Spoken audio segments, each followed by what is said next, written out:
Magandang umaga po sa ating lahat. Inaanyayahan ko na namin po ito. At magpapasimula na po sa ating Panginoon at Hallelujah. Wala po ang mga Panginoon. Bigyan po natin ang best na mabuhay para sa Kanya. Hallelujah.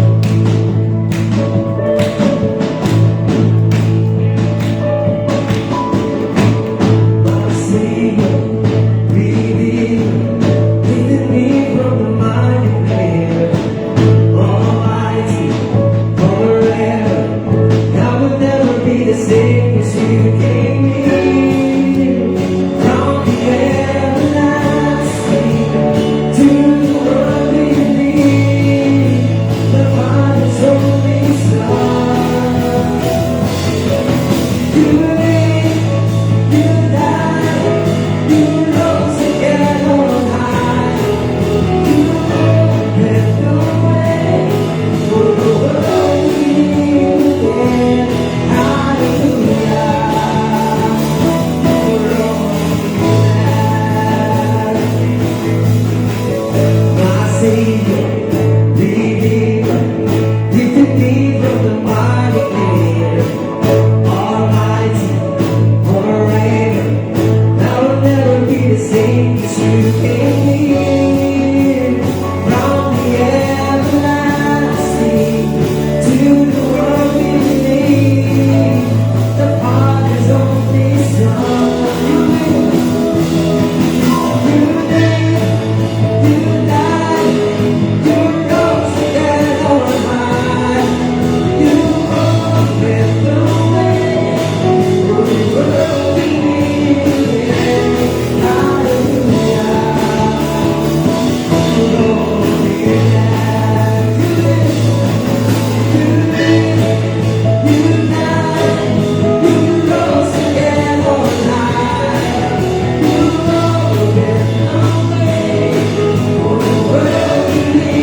Palakpakan natin ang ating Panginoon at inaanyayahan po tayo may masiyo po na po. Hallelujah.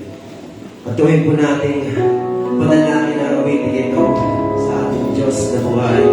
Sa umaga nito. O Diyos, walang hanggan ka na sasambahin at pupurihin ang buhay.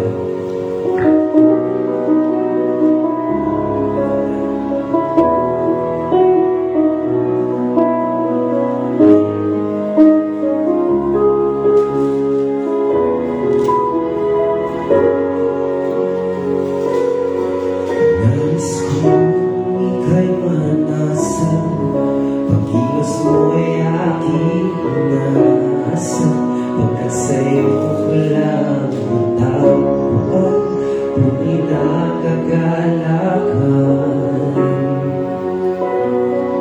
Nais ko ika'y manasan, tibok ng puso ko, ikaw lamang, kaya ngayon bukas at kailanman, basta ako'y iaalam. Walang hanggan kitang pupurihin, walang hanggan sasambahin. Kung naman ang puso ko ito ay nakalagi sa'yo, walang hanggan kitang pupurihin, walang hanggan sasambahin. Kung naman ang puso ko ito ay nakalagi sa'yo.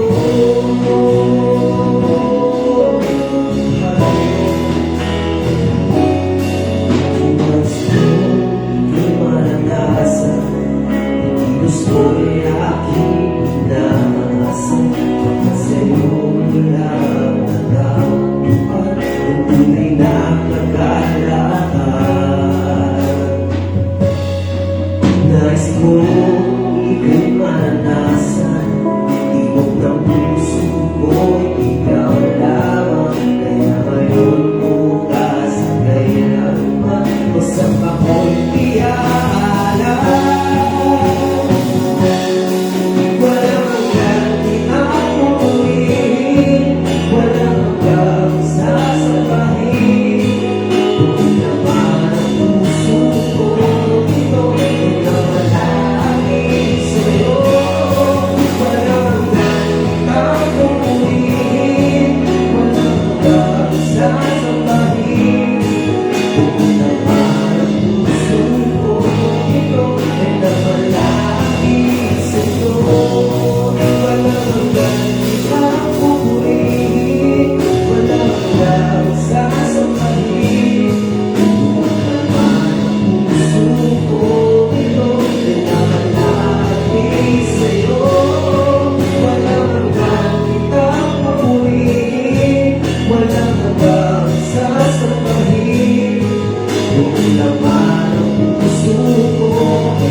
ko ay di kayang ilarawan ang kadakilaan mo.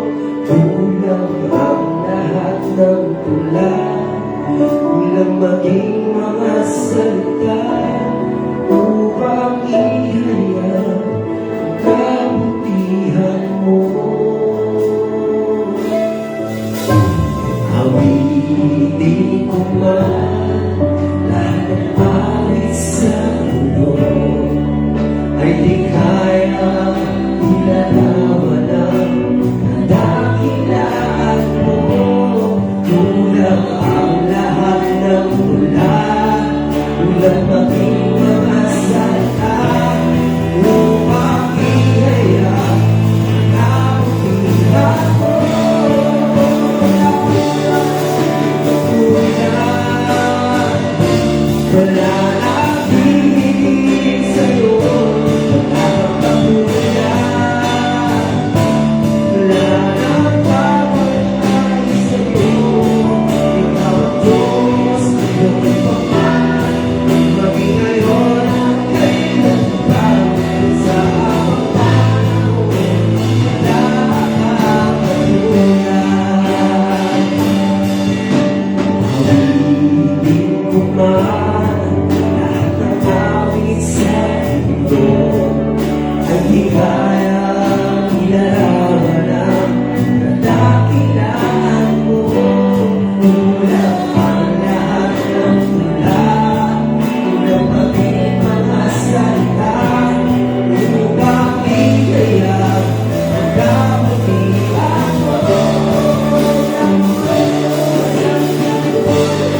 kayo po mauna, Panginoon, at maibalik namin sa iyo, Panginoon, na nararapat na papuri ko sa salamat, Panginoon. Ito po ay panalangin at pag-awit at pagsamba sa dakilang pangalan ng iyong anak na Jesus. Wala kami magsabi na, Amen.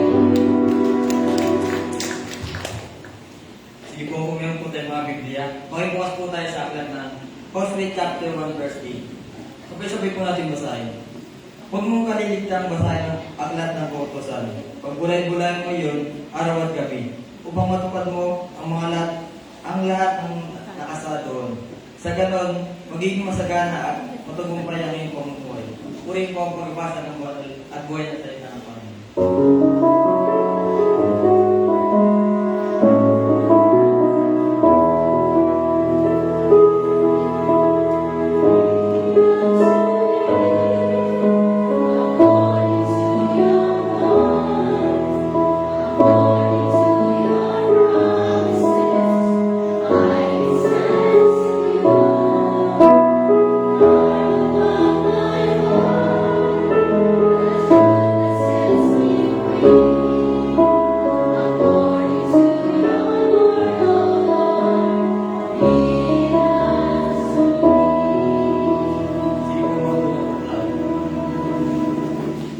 Praise God.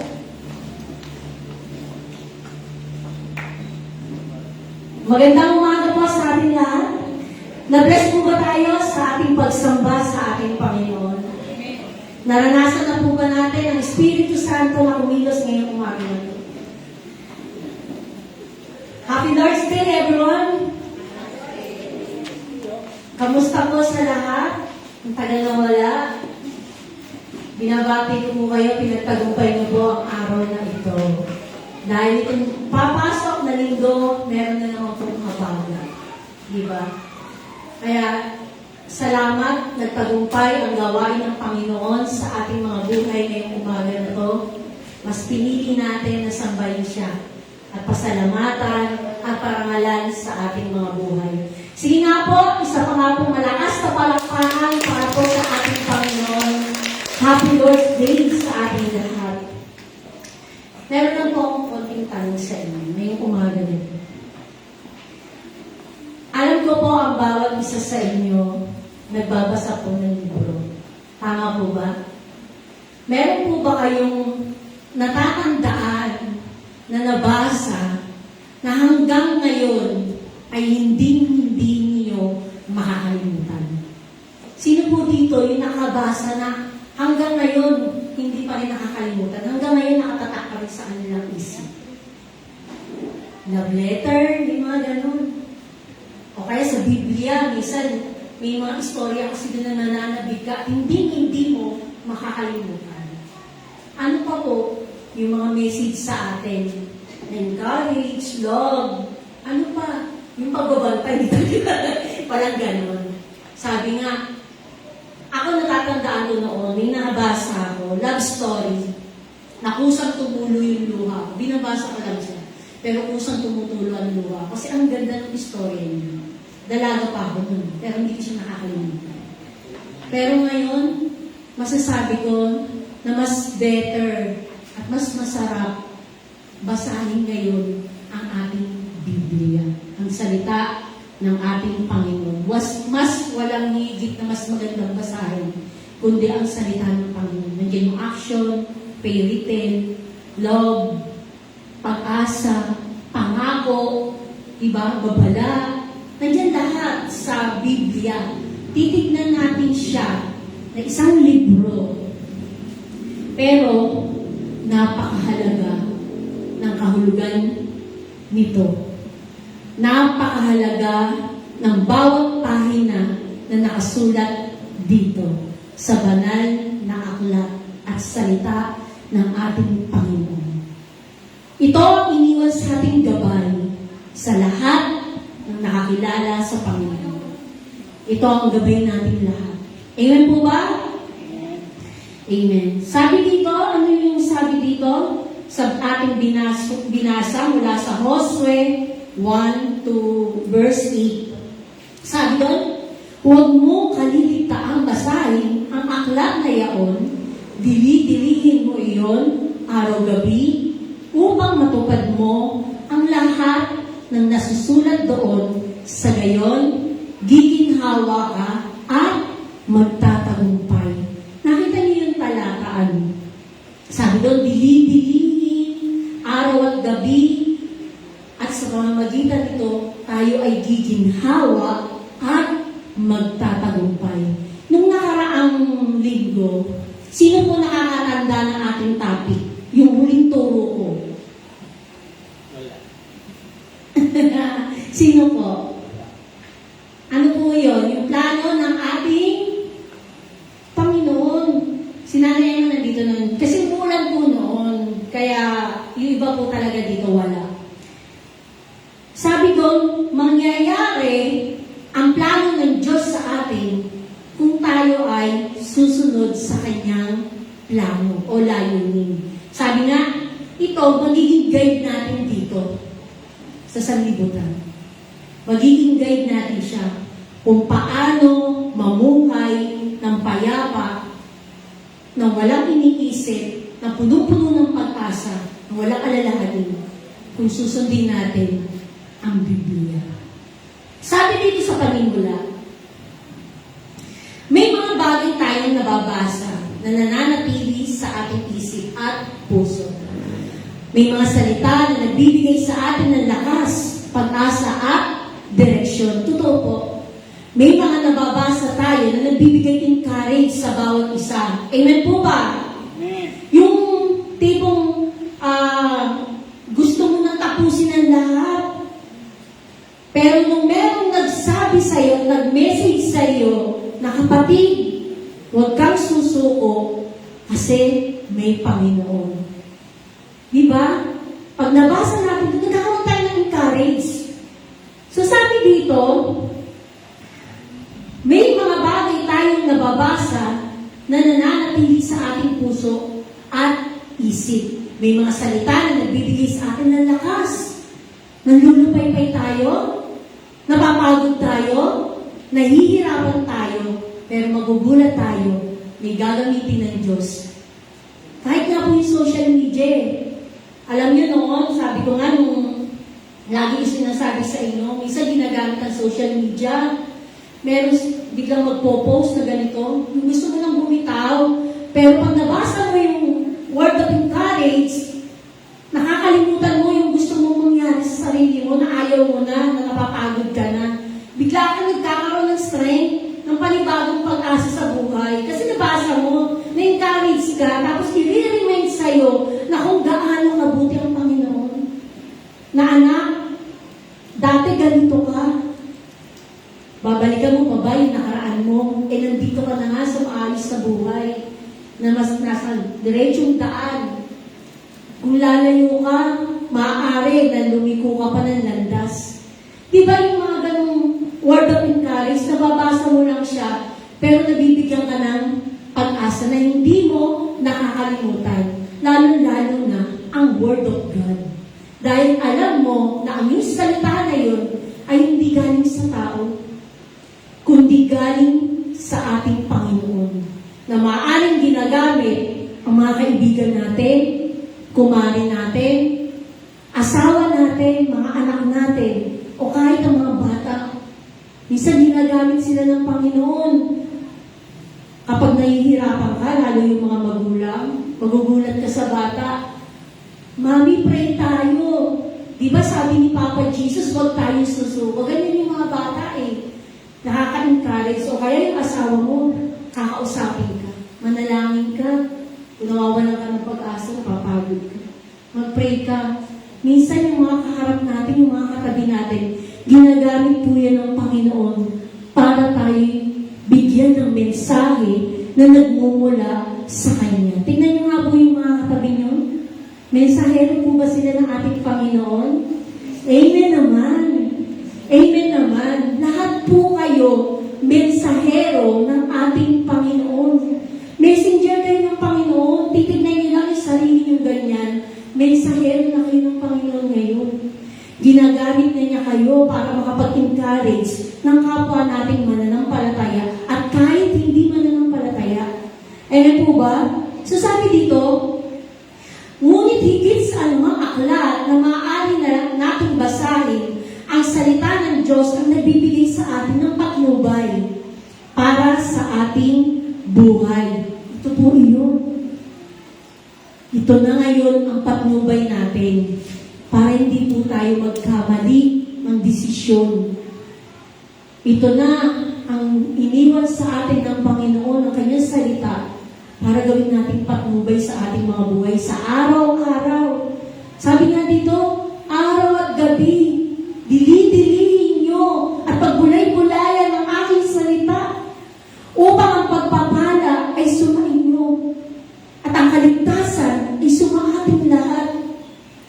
So sabi dito, sa Josue 1:8, makikita natin ang malinaw na tagubilin ng Diyos kay Josue, huwag kalimutan.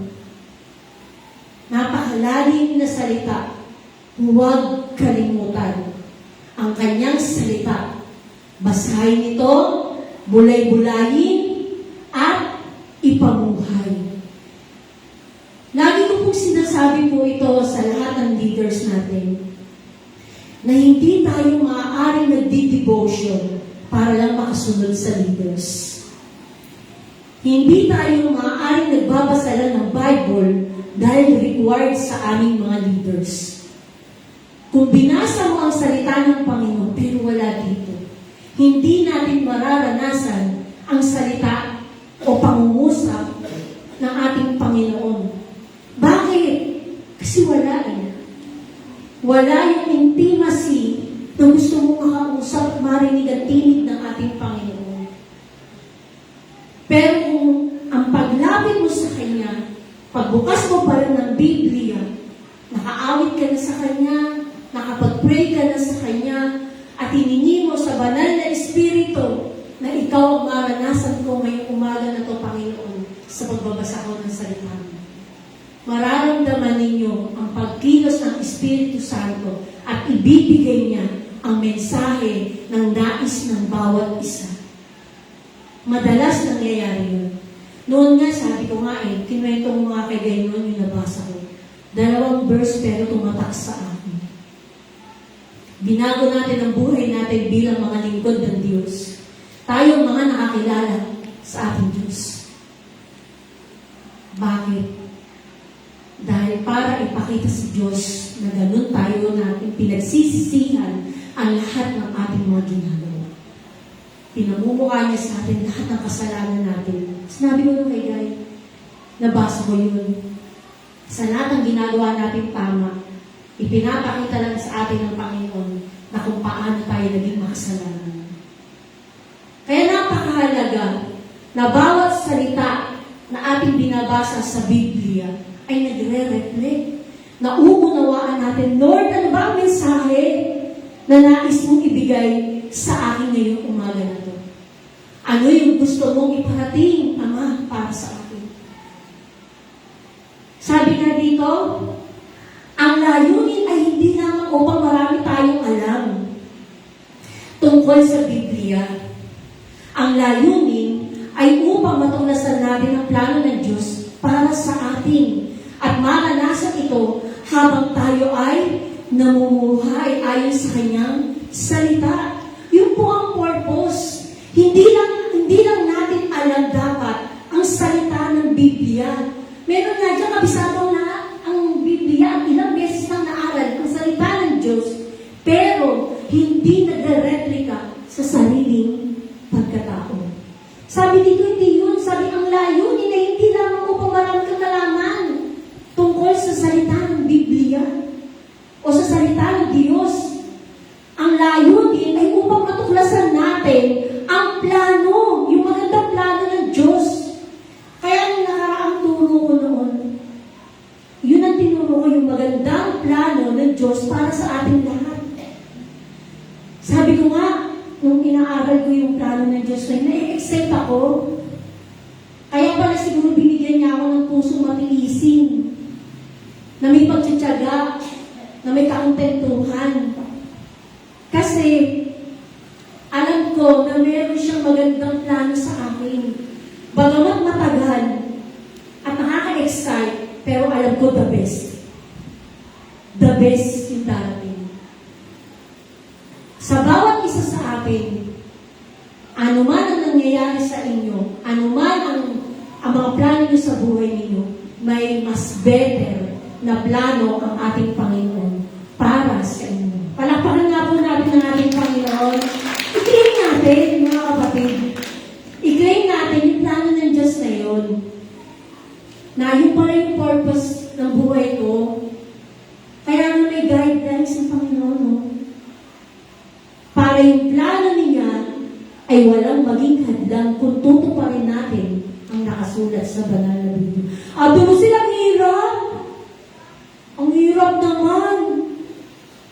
Kung susundin namin yung laman ng Biblia, totoo mahirap. Kami nga nagkakasala talaga. At amina, tao kasi tayo. Pero kung tayo ay marunong lumapit sa ating Panginoon, patatawarin naman niya tayo. Ang Diyos ay may pag-ibig at wagas ito. Handa niya tayong patawarin. Sabi dito, ang patnubay ng Diyos ay mararanasan natin kapag tayo ay nagbabasa, nagbubulay-bulay, at nagsasabuhay ng Kanyang salita. Paano natin mararanasan ang patnubay ng Diyos? Sabi sa una, kailangan mong basahin ang Biblia. Sino po nagbabasa ng Bible dito? Sige nga po, raise nyo nga po yung kamay ninyo. Yan. Praise God. Nagbabasa po ng Biblia. Alam nyo, gawin natin routine. Yun po yung utos ng Panginoon. Araw at gabi, pagbulay-bulayan natin ang salita ng ating Panginoon. Sabi dito, ang Biblia ay salita ng Diyos. Naniniwala po ba tayo doon? Amen. Ang unang habang upang matuklasan ang patnubay ng Diyos ay ang pagbabasa ng Kanyang salita.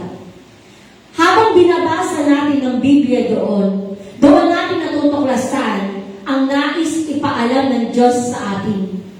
Hindi natin kailangang hulaan kung saan tayo dapat patungo kung handa tayong makinig sa salita ng Diyos. Bakit kailangan basahin ng Biblia? Dahil habang binabasa natin ito, may matutuklasan tayo tungkol sa plano sa atin ng Diyos. At yun yung tinuro ko nung nakaraan. Umpisa pa lang, nalikhain ang mundo, may magandang plano na ang ating Panginoon sa ating lahat. Amen po ba? Iano ko lang ipapasala ko. Sa seeker, doon itinuro yung pagkakalikha ng mundo at pagkakasunod-sunod kung paano ka-perpekto. Imagine ninyo kung ang tao ay nilikha sa unang araw, mabubuhay po kaya ang tao? Hindi. Dahil ang mundo ay kawalan. Wala kahit ano. Kaya kung ang tao ay nilikha sa unang araw, malamang po ay mamatay.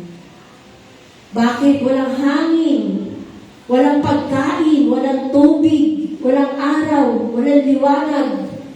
Paano mabubuhay ang tao? Kaya napakabuti ng ating Diyos. Nakita niyo ang plano niya? Hinuli niya na tayo. Kasi nandun na ang lahat ng pangangailangan ng tao. Nandun na ang araw, nandun na yung hangin, nandun na yung halaman, nandun na yung isda, dagat, lahat ng pangangailangan ng tao. Nandun na. So sabi dito, matutuklasan natin, kung babasahin natin ang Biblia, malalaman natin kung ano ang magandang plano sa atin ng ating Panginoon. So sabi dito, maaari may pagkakataon, hindi natin alam kung ano ang gagawin. Maaari may mga bagay tayong gustong maunawaan. Sa patuloy na pagbabasa ng salita ng Diyos, natututo tayong makinig sa Kanyang mensahe. Ito madalas na po itong naririnig sa mga kinakabahang magturo, sa mga kinakabahang mag-pray, sa mga kinakabahan na mag-one verse evangelism. Sinasabi nila, Tapos sa mga hindi nakakapag-devotion, sinasabi nila to. Sabi nila, ate, kasi hindi po namin naiintindihan yung Biblia. Malalalim po eh. Kahit po hindi leader, nasabi po yun sa amin. Sabi ko, nung kami ay nag-uumpisa, katulad nyo din kami. Pero nung dinisal at hiniling namin sa Panginoon, yung pagsama niya, alam niyo, hindi siya magic na nangyari, kundi pagsama ng Espiritu Santo na binigyan tayo ng karunungan na nagmumula sa ating Panginoon. Binigyan niya kami ng pagkaunawa kung ano ang mensahe at yung nais niyang iparating. Natuto kami manalangin na dati hindi namin nagagawa. Pero kung ikaw na kapatid ay bukal sa kalooban mo na gusto mong sundin ang kalooban ng Diyos, mangyayari po iyon sa inyo. Mangyayari sa ating lahat kung bukal sa kalooban mo ang paglapit mo sa ating Ama. Hihilingin mo sa Kanya na, Lord, gusto kong matuto. Gusto kong marinig ang tinig mo. Gusto kitang maunawaan. Bigyan niyo po ako ng karunungan na nagmumula sa inyo para maunawa ako. Ano po ba ang mensahe niyo para sa akin? Kahit umiyak ka, kapatid, kasi ginawa ko yun eh. Nung hindi ako marunong magbasa ng salita ng Panginoon, hindi ko siya nauunawaan. Nababasa ko lang siya, pero walang tumitimo. Paano ako magdi-devotion? Hindi ko nga alam kung ano yung command. Ano ba yung mensahe ng Panginoon sa akin? Hindi ko alam. Pero nung lumapit ako sa Panginoon tuwing madaling araw, umiiyak ako. Lord, gusto ko itang maranasan. Gusto ko maranasan ang kapangyarihan mo. Bigyan mo ako ng wisdom and knowledge para maunawaan ko ang salita mo. Para makalakad ako sa gusto mong mangyari. Para magamit mo ako bilang leader. At yun ang ipinagkaloob sa akin ng Panginoon. Glory to God. Palapaan po natin yung Panginoon. Walang imposible na mga kapatid kung i-desire ng puso natin. Kung ilulod mo sa Panginoon na bigyan ka ng karunungan, walang imposible sa Panginoon. Lalo na po tayo nakakilala sa Kanya, hindi po maramot ang Panginoon. Bibigyan Kanya ng karunungan para maunawaan po natin ang Kanyang salita. Sana isang araw, wala na tayong maririnig na, pero Sil, 10 years na ako, hindi ko pa rin naunawa yung salita ng Biblia. Baka kasi hindi ka nakapokus. Baka bukas ang Biblia, bukas din ang cellphone. Pag may nag-text, mamaya ka na muna. Sagutin ko muna itong text. Magro-Roblox muna ako. Yan. Magsi-COD muna ako. COC, ML na lang pala, ML. Paano natin mauunawaan? Diba? Pero kung bukas sa puso natin ang pagbabasa ng Biblia, ibibigay ng ating Panginoon yung mensahe. Kasi yun ang gusto niya mangyari sa ating lahat. Kung pinagbubulay-bulayan natin, kung dinidili-dili natin yung bawat letra at sinasabi, mauunawaan po natin ang salita ng Panginoon. Pero kung nag-iingat lang sa atin ang mga gadgets natin, yung mga text-text, hindi talaga. Hindi natin mararanasan. Kapatid, natakot ka kung 10 years ka na, 5 years, hanggang ngayon, hindi mo pa rin alam yung salita ng Biblia. Dapat nag-iisip ka na. Kailangan buksan na natin yung puso natin, yung tunay na paglapit sa ating Panginoon. Kasi ito yung guidelines niya eh. Ito. Paano mo mauunawaan yung guidelines ng Panginoon kung hindi mo naman pala nauunawaan? Kung hindi natin naiintindihan. So sabi dito, huwag hayaan ang Biblia ay manatiling nakasara lang palagi. Ginagawang pan-display sa bahay na punong-puno ng alikabok. May mga bahay na ganun eh. Kabukas na ganyan, no? Ganyan. Tapos may kantinang ganon. Naka-display. Palamuti sa bahay. Pampaswerte.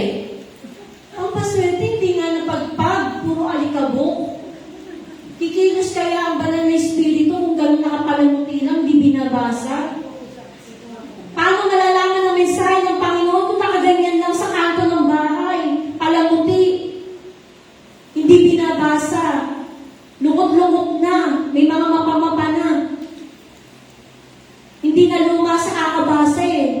Kundi na luma sa pagdidisplay sa bahay. Punong-puno ng agiw. Yung pagbabasahin mo na nakapagpali mo pa. Ang dalihin ng puro agiw eh. Diba? Nakakalungkot. Ito ay hindi palamuti. Ito ang salita ng Panginoon na kailangan nating pagbulay-bulayan araw at gabi. Yun po ang sinabi ng Biblia sa Josue. So sabi dito,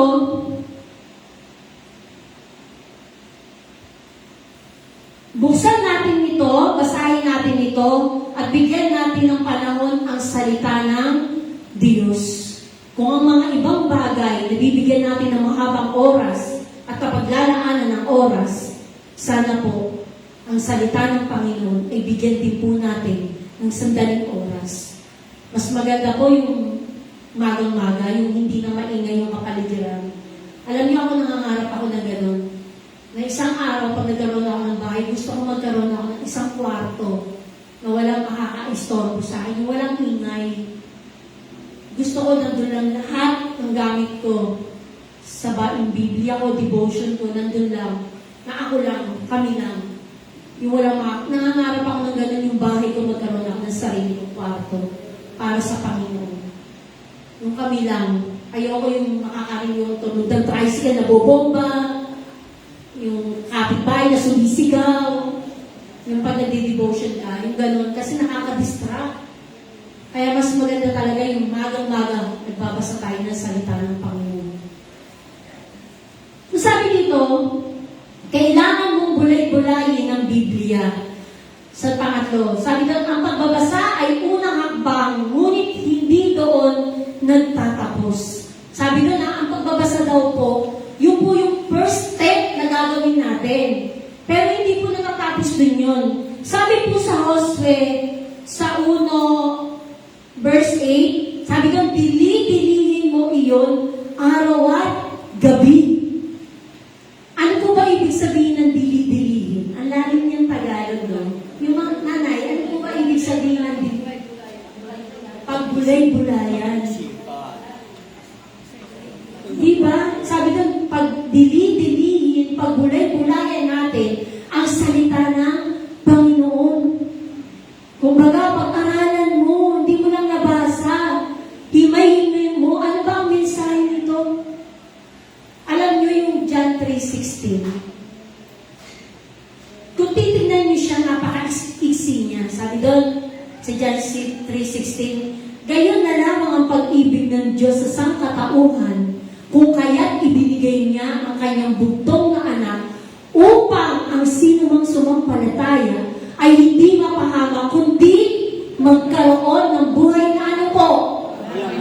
Walang hanggan. Kung titignan niyo po at babasahin ang John 3:16, napaka-iksi niya, pero sobrang lalim ng mensahe na ipinararating sa bawat isa sa atin. Sabi nga ni Oday noon, nung tinuro ko po ito, sabi niya, paano mo napaliwanag ng ganun kahaba? Kasi nga, kung pagbubulay-bulayan at didili-dilihin natin ang salita ng Panginoon, hindi sa talino, hindi sa kung ano yung maraming reflection, yung John 3:16, marami siyang mensahe sa ating lahat doon. Kung kaya siya, nabibigyan mo siya ng maraming paliwanag, dahil ang dami niyang mensahe, na kung babasahin natin, parang yun lang naman, John 3:16. Pero kung aaralin natin, ang bawat salita na binibitawan ng John 3:16, napakabakahulugan, napakamalalim, napakapuno-puno ng pag-ibig ng ating Panginoon. At doon natin makikita yung pangako. Yung malalim yung pangako, nandun sa John 3:16. Yung everlasting love, nandun sa John 3:16.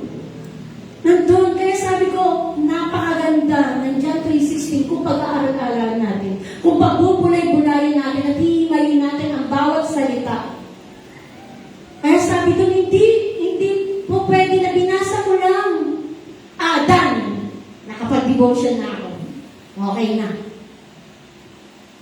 Hindi daw po sapat yun na binasa na natin ang salita ng Panginoon. Pero hindi natin naunawaan ano ang mensahe ng Diyos sa ating lahat. Sa inyo, kapatid, sa atin. Hindi ba pwede na binasa ng natin? Sabi ko, hindi natatapos sa pagbabasa. Ang pagbabasa ng Biblia, kung hindi naman natin nauunawaan ang mensahe ng Diyos. So sabi dito, ano ang ibig sabihin ng pagbulay-bulayan? Habang nagbabasa tayo, pakinggan natin kung ano ang mensahe ng Diyos at isipin kung paano ito maipamumuhay. Kung paano natin maisasagawa ang ating binabasa. Napakahirap.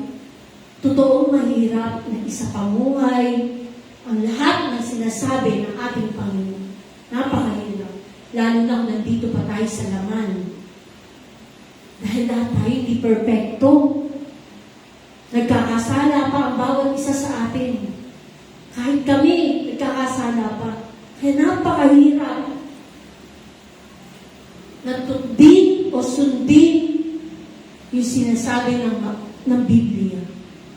Pero sabi nga, ang mahalaga, pinipilit natin baguhin yung utos ng Panginoon, mga karakter natin. Kasi hindi maaari na nagbabasa tayo ng Biblia oras-oras, araw-araw, gabi-gabi, pero ang buhay natin nasa sanlibutan pa rin.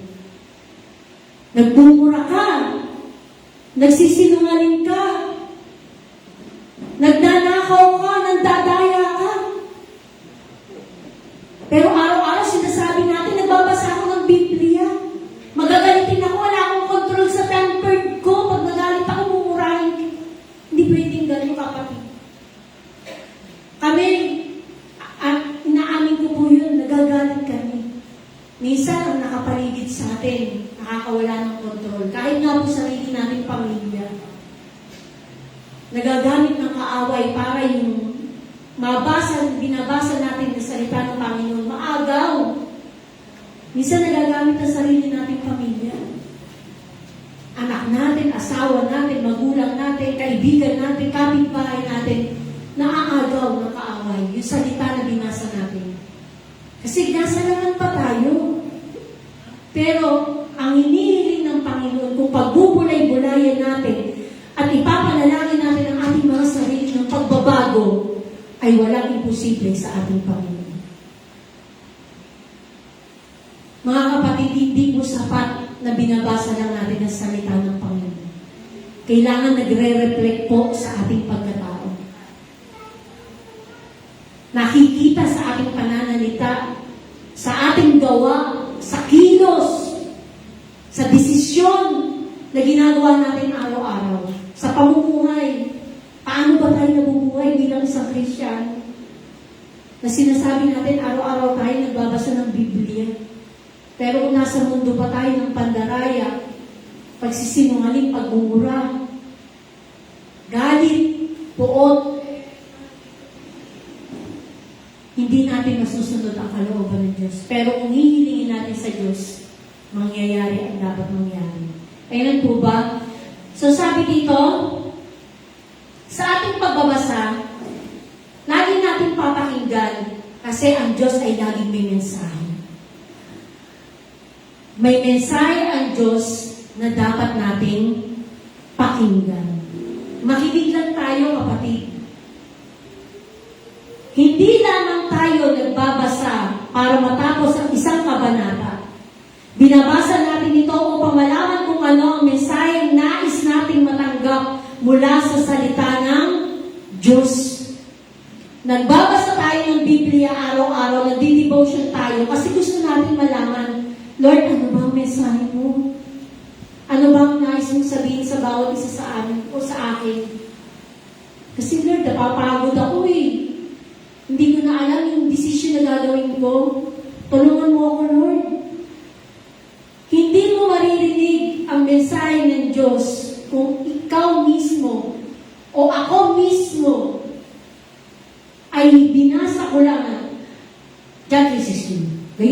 pag-ibig ng Diyos sa sanlibutan. Message, pag-ibig. May naunawaan? Wala. Pero kung ang pagbabasa natin ng Biblia, nandito sa puso natin, at gustong-gusto talaga natin marinig ang tinig ng Diyos, pakinggan natin. Dahil naniniwala ako na sa bawat paglapit natin sa Diyos na merong pumbukas na puso at tunay at tapat na paglapit sa puso ay hindi napipilitan dahil required. Mangyayari at mangyayari na maririnig natin ang salita ng Diyos. Amen po? Sabi dito, may mga utos ng Diyos. Tama. May mga utos ng Diyos, marami.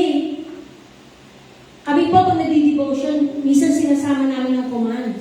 Message, command, prayer. Kasi kadalasan may command talaga ang Diyos. May utos siya, sundin natin. Sundin mo. Hindi po pwede na nabasa mo na nga na bawal pumatay o bawal mandaya, bawal mga lunya, pero yung pa rin ang ginagawa mo. Bawal makiapid, bawal pumatay, pero yung pa rin ang ginagawa ng bawat isa. Hindi pinakinggan, pero nangungusap na ang Diyos sa Kanya. May command na, pero nagbatigas ka. Eh, dito ako lalago eh. Dito ako ayos ang buhay ko. Bakit ba? Lord, saan na lang ako mababago? Kapag stable na. Hindi pwedeng ganun. Command nga eh. Biblia. Ang ating Diyos ang nagsasalita. Hindi po si leader. Ang Biblia, ang salita ng Panginoon. Siya po ang nag-uutos sa atin. So sabi dito, sundin mo. Kapag may pinapagawa ang salita ng Diyos, hindi sapat na alam lang natin ito. Ang nais ng Diyos ay sundin natin lahat. Hindi po pwedeng kami lang mga leaders o mga pastor. O yung nasa music teams o yung mga dancer. Hindi po pwede. Lahat tayo. Lahat po ito para sa lahat. Maging nasa labas, lahat ng tao na nakakarinig ng salita ng Diyos, kailangan natin sundin ang command ng ating Panginoon. So sabi dito,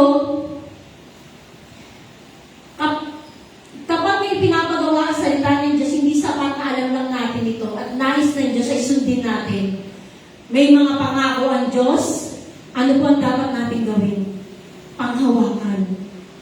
Panghawakan natin ang salita ng ating Panginoon. Kapag may mga pangako tayong natutuhan mula sa salita ng Diyos, huwag natin itong basta kalimutan. Panghawakan natin ito. Ako, kiniklaim ko po agad. Na-excite na ako eh. Katulad nung tito Nuro ko na yung puso ko punong-puno. Parang na-excite ako, ano ba yung pangako ng Diyos sa akin? Ano kaya yung plano ng Diyos sa akin? Na-excite ako. Kasi pag ganun mo pala inunawa yung salita ng Panginoon, magkakaroon ka ng pag-asa. Yung wala ka ng kapag-pag-asa, pero pag narinig mo yung pangako ng Diyos, nagkakaroon ka ng pag-asa. Nabubuhayan ka ng loob. Yung akala mo, hanggang dito ka na lang, pero nung narinig mo yung pangako ng Diyos, bigla kang nabuhay. Biglang inalalan ka mong kaluluwa, bigla siya nabuhay muli. Diba? Kasi yun yung pangako ng Diyos. Ang gusto lang niya, panghawakan natin. Manampalataya tayo ng mangyayari. Amen po? So sabi dito, may mga babala ang Diyos, pag-ingatan po natin. Pag-ingatan mo. May mga bagay na ipinapaalala sa atin upang tayo ay mag-ingat. Huwag nating baliwalain ang mga babala ng salita ng Diyos. Amen. Kung sa tingin mo, naaalala ko po ito eh. Minsan kami po, hindi ko alam, minsan yung ginagawa nga ng biruan na lang, babaylan, ganyan. Minsan kasi, kadalasan, nung may mga dumarating sa amin na struggle, madaling araw po, may gumigising na sa akin 2:30. Eh sabi po nila, pag daw po ganon, ginigising ako ng Panginoon para mag-intercede ng prayer. Baka meron akong pamilya o mga mahal sa buhay o mga kapatiran na kailangan ng prayer. Nagpe-pray po ako. Nagpe-pray agad ako nun. Kasi talagang usap po siya. Lagi po yung sunod-sunod na ang gabi. At ganun din yung nangyari kay Rona. Nung kay Joel, na pinakita sa panaginip niya, si Joel malalaglag. Yung pala, pwede na maaksidente sa kalsada. Diba? Si Joel ang nagkukwento talaga. Talagang mamamatay sila kung matuloy na matuloy sila. At salamat kasi binigyan niya tayo ng karunungan para maintindihan natin. Nag-intercede ka agad si Rona ng prayer. Kung walang panalangin at babala at walang nanalangin, baka maaari nangyari yung panaginip na yun o yung pinakita ng Panginoon na yun. Kung walang nananalangin. Kaya napakahalaga na lagi tayong nakikinig sa babala ng Panginoon. Minsan ginagamit, hindi po yung mga magtatawas ha. Hindi po yan sa Diyos. Ang mga manghuhula, yung mga tumatawag sa mga araw-araw, yung star-star, huwag po kayo naniniwala dyan. Nasa Biblia po yan. Kinasusuklaman po ng ating Panginoon yan, yung gawa po ng mga tao. Ang gawa ng tao ay hindi po totoo yan. Gawa po yan ng kaaway na dinadaya tayo. Pero ang babala ng Diyos ay galing mismo sa salita niya at ginagamit ang mga kapatiran o kahit ang pastor o kapatid mo o ano. Pwede po yun. Pakinggan natin.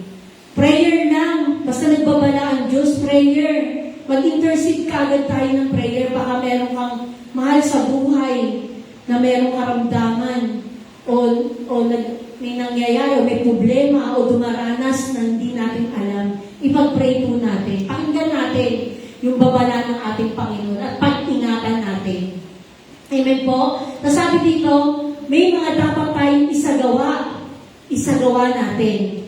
Ang salita ng Diyos ay hindi lamang para basahin at pag-usapan. Ito ay para isabuhay. Hindi po ito yung nagbasa ka tapos nakikwento mo lang. Pero kailangan daw po natin isagawa, ipamuhay. So sabi dito, kapag nagbabasa tayo ng Biblia, maaari natin itanong, ano ang sinasabi ng Diyos sa akin? Ano ang dapat kong sundin? Ano ang dapat kong panghawakan? Ano ang dapat kong pag-ingatan? Ano ang dapat kong isagawa? Sa ganitong paraan, ang pagbabasa ay nagiging makabuluhan, pakikinig sa salita ng Diyos. Kung ganito po ang lagi natin itatanong. Pero kung questionin natin ng Diyos, ibang usapan po yun. Ito po, pag-anyaya, nabigyan tayo ng karunungan na nagmumula sa Kanya. Magtatanong ka man, pero gusto mo yung pagkilos ng Espiritu Santo ang mararanasan mo. Kaya mo siya tinatanong.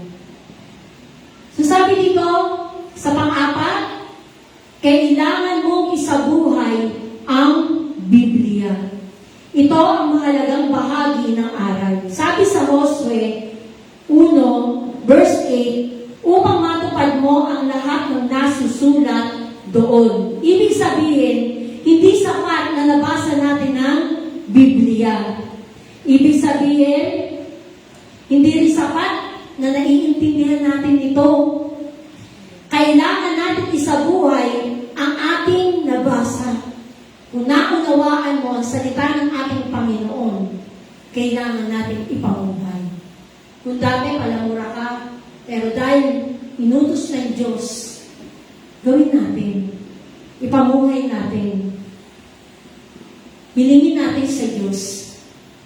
Nung bago-baguhan ako, ganun ako, nagmumura ako. Pero nung nag-leader ako, hiniling ko sa Diyos na tulungan niya ako na mabago ko yung karakter ko na yun. Nagmumura. Namamalo pa ako ng anak eh. Pero sabi ko sa Diyos, Lord, tulungan niyo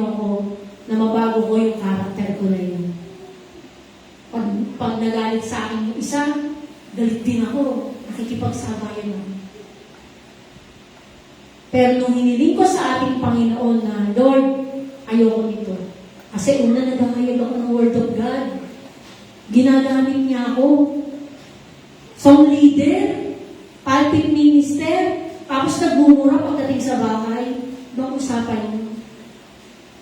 Hilingin natin sa Panginoon na yung mga binabasa natin ay may ipamumuhay natin. Bagamat mahirap, pero kapatid, hindi po pwedeng hiniling mo sa Panginoon, pero wala kang kapasyahan sa ating mga sarili. Desisyon. Totoo, faith is a big decision. Mahirap. Pero kung gugustuhin mo, kapatid, walang imposible sa ating Panginoon. Basta mag-desisyon lamang po tayo sa ating mga sarili, ay hindi na ako magmumura. Hindi na ako magsisinungaling. Hindi na rin nagiging mainitin ang ulo ko. Ayoko na. Dahil hindi pala nakalulugod sa mata ng Diyos.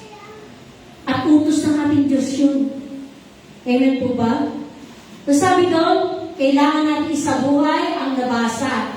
Basahin, bulay-bulayin, isabuhay. Kung nagbabasa tayo, ngunit hindi naman natin ginagawa ang ating natututunan, hindi natin lubos na nararanasan ang layunin ng salita ng Diyos sa ating buhay. Ang salita ng Diyos ay dapat makita sa ating pamumuhay, mga desisyon, at pagsunod. Kapag ang natutunan natin ay isinasagawa, doon natin mas mararanasan ang patnubay o pagkilos ng ating Diyos. Tingnan niyo po ba't hindi ka pa magdidesisyon? Sabi nga dito, kung masusunod natin ang kalooban ng Diyos, dito natin mararanasan ang kanyang pangako, ang kanyang kapangyarihan, ang kanyang biyaya, na baka hanggang ngayon, kaya hindi natin nararanasan yung hinihiling nating biyaya sa Panginoon, may nagiging hadlang. Kasi hindi natin sinusunod yung layunin ng Diyos para sa atin. Baka may nagiging hadlang. Kaya sabi dito, ipamuhay. So ano yung magiging resulta kung mangyayari po yun?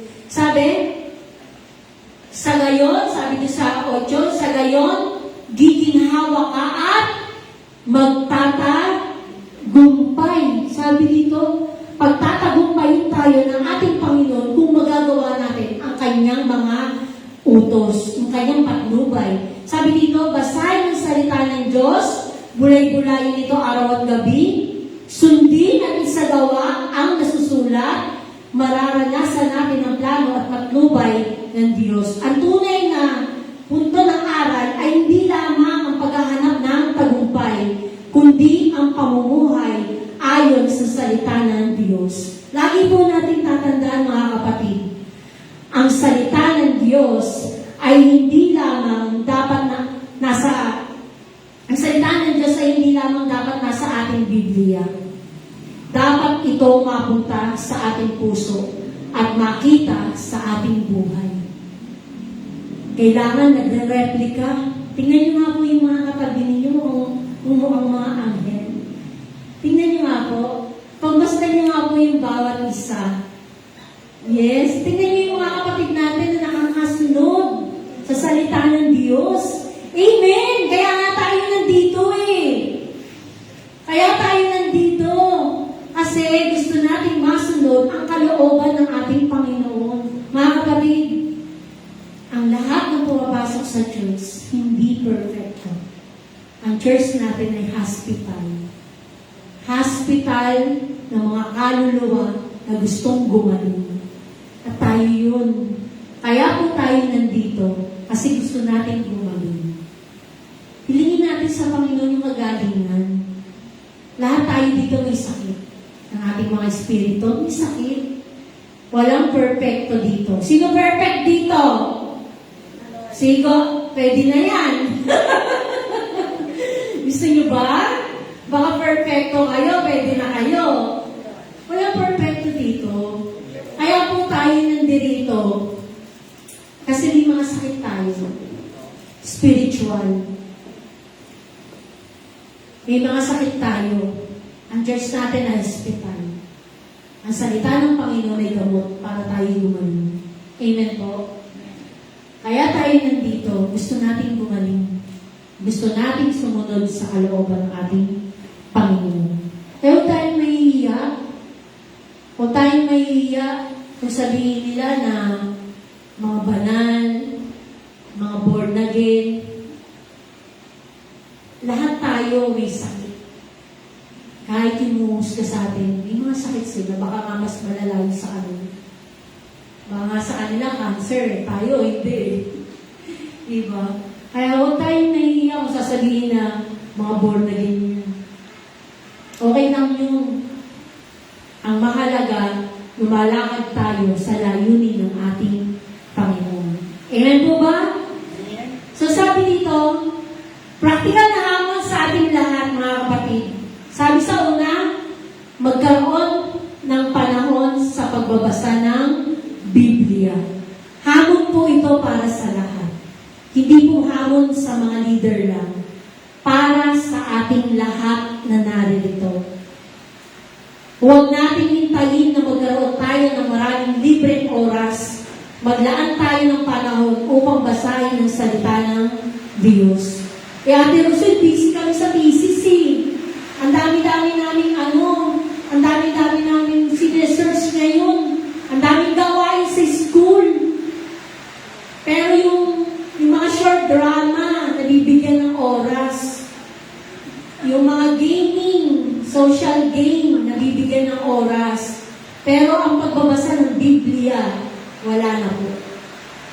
Kaya walang reason na nasasabi na wala na kaming oras. Imposible. Napaka-imposible na wala ng oras sa pagbabasa ng Biblia. Yung short drama nga po sa Facebook, nabibigyan natin ng oras eh. Ay, bitin! Sayang.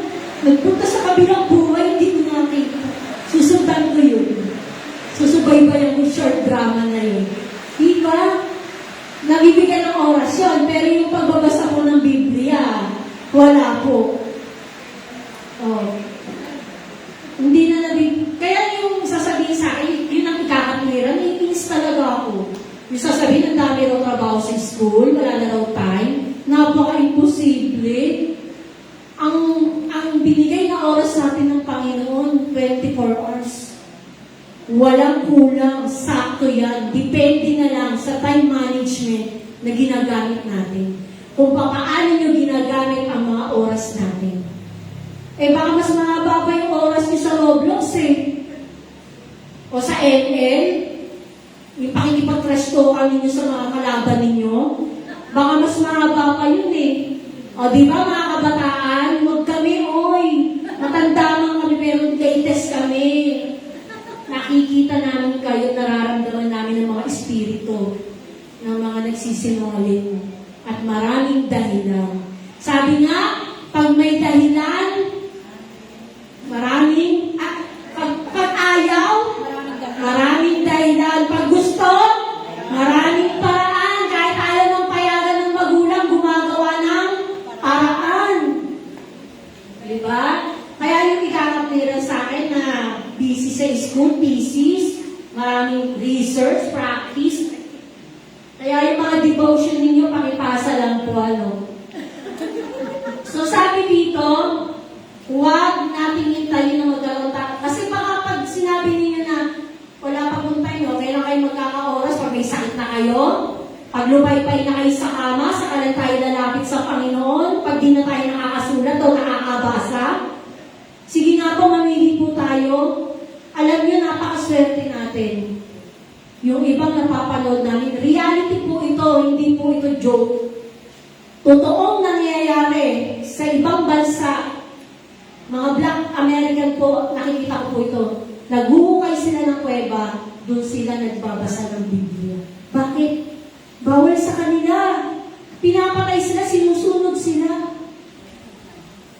Huwag natin sayangin ang pagkakataon natin na malaya po tayo nakakapagbasa ng salita ng Panginoon. Kasi darating ang panahon, hindi na natin makikita ito. Sa pagbabalik ng ating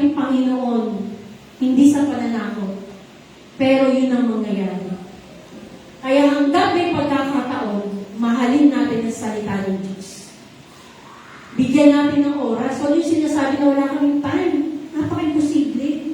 Yung kalahating oras. Sige nga, pag alas 5, gumising ako. Pag hindi ako nagising, yan pa yung gumaganyan sa akin. Sir, hindi ako may gagawin kasi, alam niyo, nagdi-devotion ako. Kaya yung sasabihin walang time, hindi totoo yun. Hindi sa akin makakapwiran yun. Hanggang may pagkakataon tayo, basahin natin. Kasi sa ibang bansa, pinapatay. Sinusunod, nakakaawa yung malagayan nila. Binabawal yung pagbabasa ng salita ng Panginoon. Nakakalungkot na pangyayari, pero nangyayari. Hahanapin ko po yung ano na yun, yung bansa na yun, na hanggang ngayon nasa ilalim sila ng lupa, tapos tinatabunan lang nila ng mga talahib para hindi mahalatang pintuan po yung kuweba. Pero pag inangat na ganun, kuweba siyang ganyan. Nandun sila sa ilalim ng lupa, dun sila nag-worship sa Panginoon, dun sila nag-Bible study. Tayo ang laya-laya natin, pero ayaw natin bigyan ng oras sa pagbabasa ng Biblia. Mas priority natin yung maglaro, maghanap buhay. Yung mga luho natin, sundin. Pero yung ito, isang talata sa isang araw, dalawang talata sa isang araw, hindi po yung kabawasan, mga kapatid. Kung akala natin aksaya ng oras, no, hindi. Ito po ay pagpapalakas, spiritual, physical. Kung ang mga espiritu natin ay lupaypay, lahat po yan, babagsak tabi ang katawan natin. Dahil ang espiritu natin ang nakakaramdam ng hirap, pagod, at pasakit. Kaya palakasin natin ang espiritu natin sa pamamagitan ng kanyang mga salita. Hindi biro ang pagiging Kristiyano at pakakilala sa Panginoon. Mahirap. Pero kung pipilitin natin gawin, magtatagumpay po tayo. Gaya ng ginagawa natin sa buhay natin, kung paano natin ipinaglalaban, ganun din natin ipaglaban yung salita ng ating Panginoon. Amen po ba? Sabi doon, simulang magkaroon ng oil. Sa number 2, sabi doon, simulang magbasa regular. Huwag kung kailan lang natin gusto. Kung hindi pa natin alam kung saan magsisimula, sa mga nagsisimula pa lang, sa 10 years na dito sa JRF o 5 years na dito sa JRF, pero until now, ay hindi nagbabasa ng Bible. Nakakaya naman kayo. Tuturuan ko po kayo. Maaari kayong magsimula sa Juan.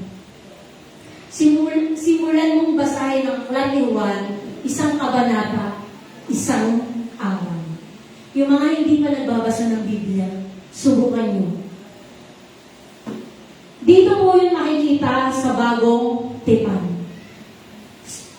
Yung Juan po ang hanapin natin para hindi po kayo malilito. Kasi baka magulat kayo. Kasi sa Mateo, hanggang sa Gaway, sa may pare-pare siya ng istorya.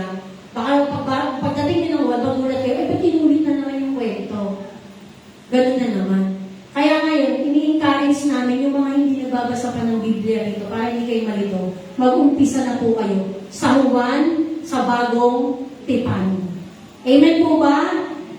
Pangako niyo po ba kay Lord kung babasa na kayo ng Biblia? Para wala nag-oo Amen. Umpisahan niyo po sa Juan para po yung pagpapala ng Diyos ay maranasan natin. Kung dumaranas ka ng pagsubok, kahinaan, ang salita ng Diyos ang gawin mong kalakasan. Yan ang gawin mong sandigan. Huwag kang susuko. Yun yung mga sakit natin, hindi natin sinusukuan. Yung sakit ng bulsa natin, hindi natin sinusukuan.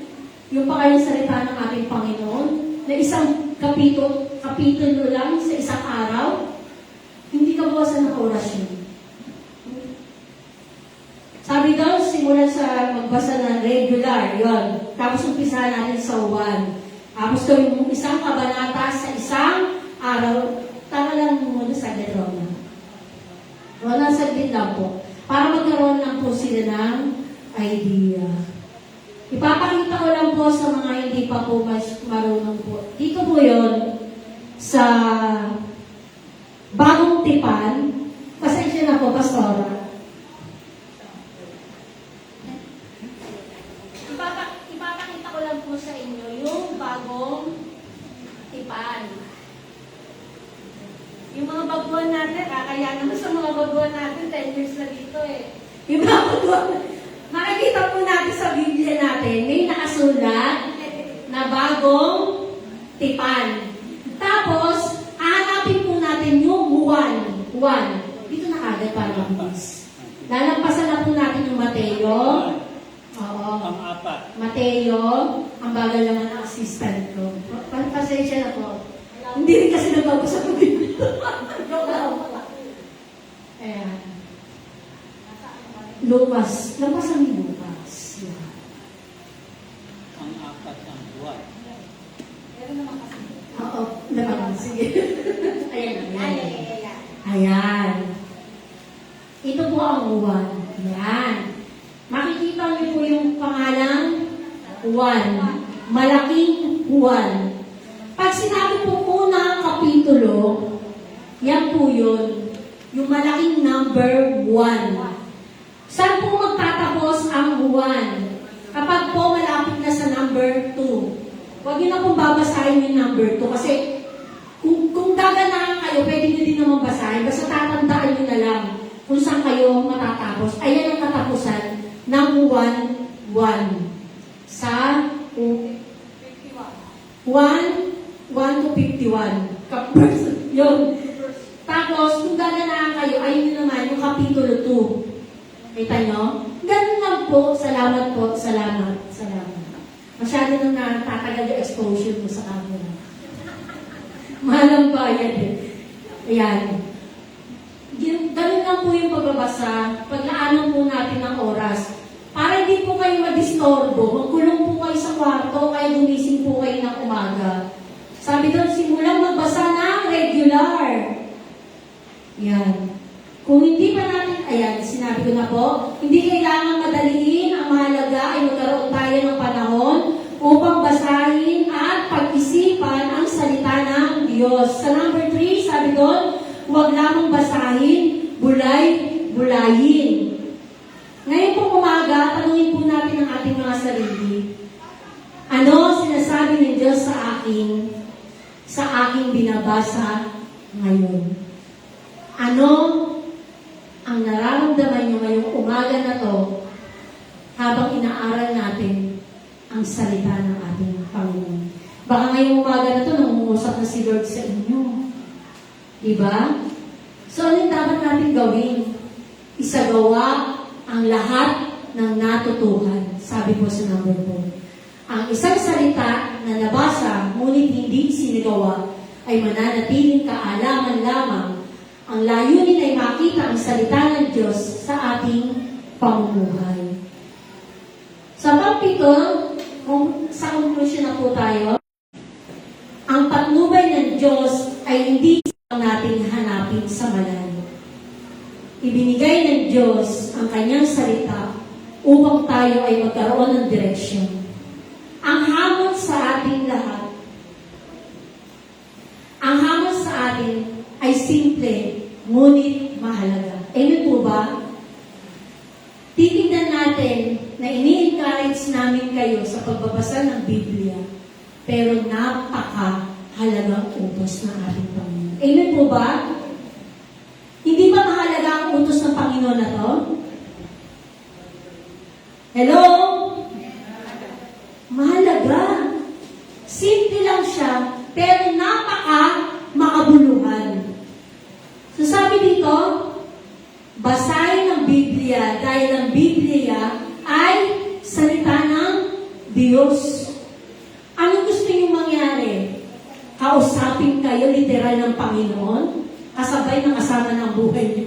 Sige po, mamili po. Ito na po yun, no? Dito, sa pamamagitan ng Biblia, makakausap na natin siya dito. Matakot kayo pag nakausap niyo na siya. So sabi dito, bulay-bulayin ng Biblia, pakinggan ang mensahe, sundin ang mga utos, panghawakan ng mga pangako, pag-ingatan ng mga babala, at isagawa ang mga dapat isagawa. Isabuhay ang Biblia. Huwag lamang maging tagabasa sa salita, maging tagasunod at tagapamuhay nito. At ayon sa Josue 1:8, habang tayo ay nananatili sa salita ng Diyos at nagsisikap na tuparin ang nasusulat dito, mararanasan natin ang kanyang plano at patnubay sa ating buhay. Panguling hamon, huwag lamang natin basahin ang salita ng Diyos. Hayaan natin basahin ng ating buhay ang salita ng Diyos. Bulay-bulayin, isabuhay, basahin. Ang salita ng Diyos ang patnubay natin sa buhay. Amen po ba? Palakpakan nga po muli natin ang Panginoon. Let us worship to God. Umawit po muli tayo sa ating Panginoon. Yung unang inawit ni Giovanni. Yung nais kong ikay aking maranasan. So umaga, ilingin natin sa Panginoon. Sige nga po tayo tayong lahat. Sa umaga na to, ilingin natin sa Panginoon Diyos na siya'y ating maranasan. Sa pamamagitan ng kanyang mga salita, sa pamamagitan ng kanyang mga pangako, ilingin natin sa Kanya na siya'y ating maranasan ngayong umaga na to. Hallelujah, Jesus. Hallelujah.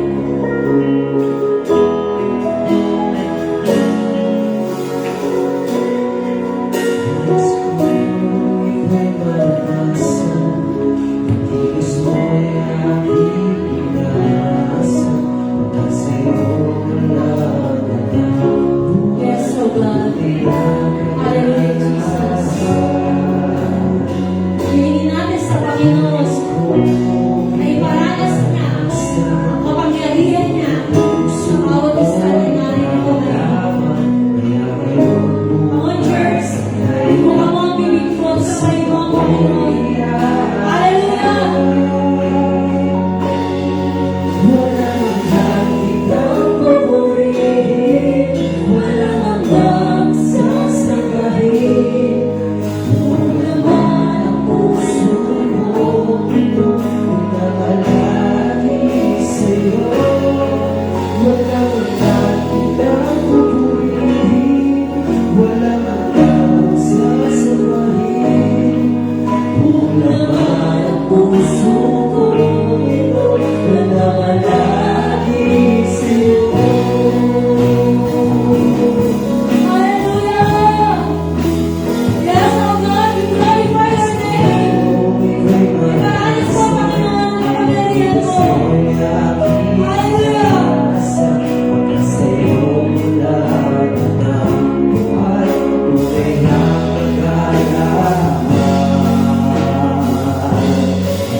Oh, church!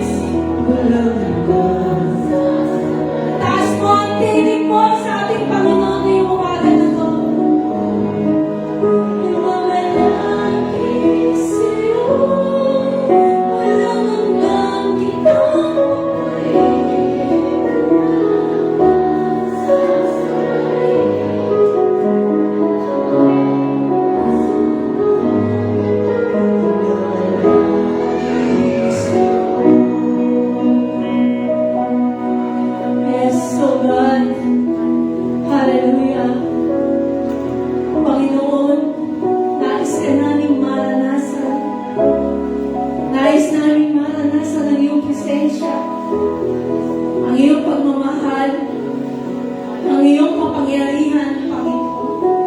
Lord, ngayong umaga na to, padaluyin mo ang iyong kapangyarihan sa bawat anak mo na naririto, na binubukas ang puso, Lord, at humihingi ng habag. Bigyan niyo po kami, Lord, ng karunungan na nagmumula sa iyo, upang ang iyong salita ay aming maunawaan, Panginoon. Dalangin namin, Panginoon, sa umaga na to, nabigyan niyo po kami ng karunungan na nagmumula sa iyo. Alisin niyo, Lord, ang mga bingi namin tenga para hindi ka namin mapakinggan. Bigyan niyo kami ng puso na may pag-unawa sa lahat ng iyong mga salita. Dilidiliin namin ito, Panginoon. Pagbulayan namin ito araw at gabi. Na hindi lang namin palamuti sa iyong aming tahanan, kundi, Lord, ito'y aming maipamuhay sa araw-araw. Lord, iparanas mo sa bawat anak mo na naniniwala sa iyo, Panginoon, na ikaw ang Diyos na laging nangungusap sa amin, na laging nagtuturo sa amin ng mga dapat naming gawin sa mundo na ito, Panginoon. Lord, yakapin mo kami kung namamali kami ng desisyon. Lagi niyo po kaming kakausapin, Panginoon. Alisin niyo, Lord, yung mga nagiging hadlang, yung katamaran, pagdadahilan, kawalan ng oras, disiplina sa sarili. Sa halip, Lord, turuan niyo po kami na maging matatag sa pananampalataya at matuto kami na pangawakan namin ang iyong mga salita, Panginoon. Bigyan niyo po kami ng lakas, ng katawan, ng kaluluwa, ng isip, para mamuhay sa sanlibutan na to, Panginoon, na nagiging hadlang para hindi namin masunod ang iyong kalooban. Kaya sa umaga na to, Lord, yakapin mo po kami lahat na naririto. Ipadama mo, Panginoon, ang iyong presensya. Pumasok kami dito, Panginoon, na mahina, may karamdaman, may mga suliranin, anxiety, kapaguran, spiritual, physical. Dalangin namin sa umaga na to, Panginoon, ano man ang dala namin na pumasok dito, lalabas kami, Panginoon, na may victory na pinagaling mo dahil sa iyong mga salita na narinig namin ngayong umaga na to, O God. Lord, pinangahawakan namin ang iyong mga pangako, na patuloy mo kaming bibigyan ng lakas, ng kagalingan, ng karunungan, para magawa namin ang iyong kalooban. Kaya ikaw, Lord, ang patuloy nagagawa at kikilos ng kapangyarihan mo, ang lagi namin inaasam na mararanasan namin ng bawat isa, Panginoon. Salamat, Ama, sa iyong mga salita na nahayag ngayong umaga na to. We pray, O God, na hindi lang namin ito napakinggan, kundi maipabuhay namin ito, Panginoon. Bagamat mahirap, Lord, ang iyong mga inuutos, pero Lord, bigyan niyo po kami ng lakas at tamang desisyon para magawa namin ang iyong kalooban. Turuan niyo po kami palagi, Lord. Huwag niyo po kami pababayaan na hindi namin magawa ang iyong purpose, O God. Gawin niyo po kami asin at ilaw ng sanlibutan na ito, Panginoon. Magreplika ang iyong salita na narinig namin at nababasa namin na lagi mo sinasabi sa amin. Magreplika, Lord, sa aming mga buhay. Na hindi lang namin binasa, kundi, Lord, nakikita sa aming mga buhay, Panginoon. Kaya sa umaga na to, Lord, hayaan mo na itaas ka namin sa aming mga buhay at pasalamatan dahil hindi niyo kami pinababayaan. Hindi mo pinababayaan ang bawat isa na lingkod mo at mga anak mo na naniniwala sa iyo. Kaya sa umaga na to, Lord, pinupuri ka namin, pinasasalamatan ka namin, dinadakila namin ang iyong pangalan sa tanging pangalan lamang po ng iyong anak na si Jesus. Ang lahat ay magsabi na, Amen.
sila ng pagkakitaan at trabaho, Panginoon, para po sa susunod ay makapagkaloob po sila ng bukas sa kanilang mga piso. Dadalangin po namin ang mahawak ng inyong Panginoon na sa ating Feli Laksina. Kayo po magpala sa kanyang buhay, Panginoon. Inapin po siya sa araw-araw. Ilayin niyo po siya sa ating mga kahawakan. Panginoon, ito po ang isang madalangin sa pangalan ni Jesus. Amen.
Inanya ko po na magsitayin na po tayo lahat. Hallelujah. Para sa ating pagkakas na awitin.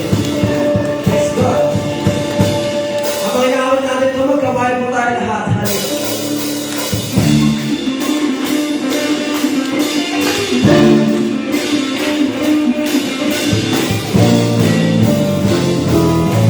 Buhay ko'y pinahalo ng ikaw. Ang pag-ibig ko, dahil ko yun, lalay na sila. Lumala ko sa pag-ibig ng Diyos. Hallelujah. Dahil mayroon di ako matitingan.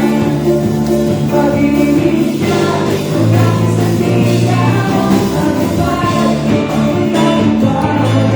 Lumala ko sa pag-ibig ng Diyos. Pumili ng Diyos, na ang kaingaw. Sa Diyos ko pinagtagumpay. Sa tahanan niya ako'y nabubuhay. Bawat araw ay parang sila.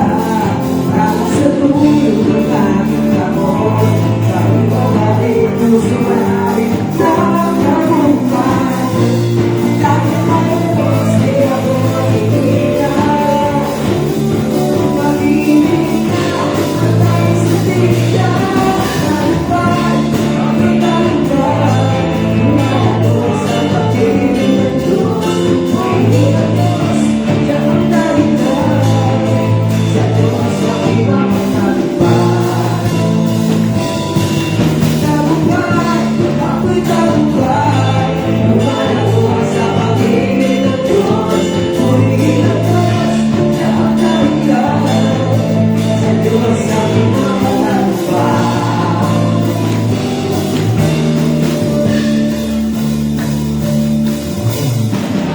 Sa ulos ako'y mananatili. Lumalago sa pag-ibig ng Diyos.